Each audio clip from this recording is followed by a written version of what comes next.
Hello everyone, अभी हम पढ़ने वाले हैं यूरिया साइकिल के बारे में। तो बेसिकली यूरिया साइकिल जो होता है ना, हमारे माइटोकॉन्ड्रिया एंड साइटोप्लाज्म दोनों के अंदर होता है, ठीक है, क्योंकि हग पाथवे का एक एग्जांपल है। अमोनिया बेसिकली वो चेंज होकर धीरे धीरे करके यूरिया में बनता है। अगर कुछ भी प्रॉब्लम होती है तो वो या तो अमोनिया बढ़ जाएगा या फिर आगे देखते हैं क्या होगा। तो बेसिकली पहला स्टेप जो होता है ना, माइटोकॉन्ड्रिया के अंदर होगा and ammonia to carbamoyl phosphate होगा due to presence of CPS1। अब CPS2 जो होता है ना, 1 के बाद 2 आता है, तो इस कार्बोमाइल फॉस्फेट बाई प्रोडक्ट के ऊपर CPS2 काम कर सकता है। लेकिन अगर मान लो पहले ही स्टेप में खराबी है तो हमें क्या मिलेगा देखने को, हाइपर अमोनिया और कुछ भी नहीं, ठीक है। तो मतलब समझ जाना है कि, और आप पूछ भी सकते हैं कि कौन से स्टेप मतलब कहाँ पर हुआ है साइट, तो हो जाएगा हमारा माइटोकॉन्ड्रिया। फिर हम सेकंड पे आते हैं। सेकंड में मान लो अब ये पहला स्टेप हो गया, उसके बाद ये ऑर्निथिन के अंदर चेंज होता है, फिर वो ऑर्निथिन माइटोकॉन्ड्रिया से साइटोप्लाज्म में जाता है।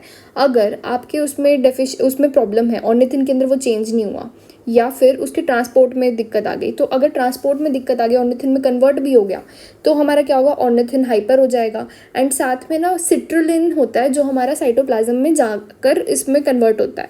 लेकिन मान लो कि वो सिर्फ माइटोकॉन्ड्रिया के अंदर स्टक हो गया बिकॉज ऑफ ट्रांसपोर्टर की डेफिशिएंसी, तो हमने क्या किया, अब उसको होमोसिट्रुलिन, मतलब उसको ऐसे दिल रखने के लिए हम एक नकली सिट्रुलिन लेकर आए जिसका नाम है होमोसिट्रुलिन, जबकि वो असली सिट्रुलिन नहीं है।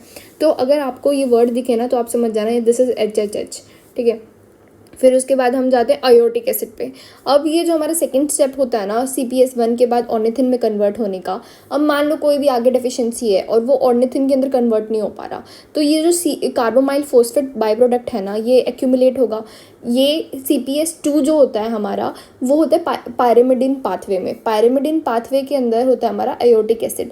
तो आपको दे रखा होगा कि अयोटिक एसिड बढ़ा हुआ है, अमोनिया बढ़ा हुआ है, मतलब आप समझ जाना कि it is not about pyrimidine pathway, it is about urea cycle. Urea cycle का अयोटिक एसिड बढ़ गया through that enzyme and ammonia बढ़ गया। अब मेगालोब्लास्ट जो होता है उसमें उन्होंने दे दिया कि इट इज़ प्रेजेंट। इसका मतलब क्या है, UMP सिंथेज जो है वो उसकी डेफिशिएंसी है। अगर मान लो उन्होंने दे दिया कि अयोटिक एसिड बढ़ा हुआ है, अमोनिया बढ़ा हुआ है, but they have not given us this UMP synthase के मेगालोब्लास्ट के बजाय, तो दिस इज़ योर OTC मतलब ऑर्निथिन ट्रांस कार्बोमाइलेज।